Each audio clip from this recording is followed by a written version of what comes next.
আপনি কি অতিরিক্ত ধোয়া মোছা করেন বা অতিরিক্ত পরিষ্কার পরিচ্ছন্নতা বজায় রাখেন? বাথরুমে গিয়ে বের হতে চান না, বা স্নান করতে 2 ঘন্টা লেগে যায়, 2-3 ঘন্টা? অথবা আপনি কি আপনার বাড়ির আসবাবপত্র, বই খাতা ইত্যাদি অত্যন্ত ঝকঝকে ও সুসজ্জিত রাখতে চান এবং না রাখলে আপনি খুবই বিরক্ত বোধ করেন?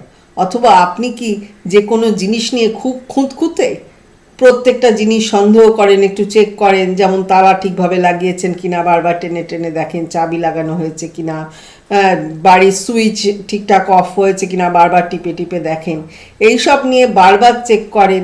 অথবা আপনার কি একই চিন্তা বারবার মাথায় আসে, যা আপনি জানেন ঠিক না, অযৌক্তিক বা অহেতুক, কিন্তু তা সত্ত্বেও বারবার ফিরে আসে?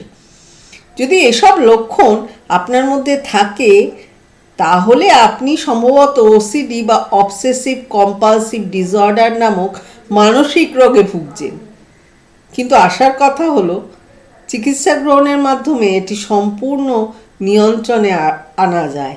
এগুলো হলে ডাক্তার, মানসিক রোগ বিশেষজ্ঞের কাছে যান।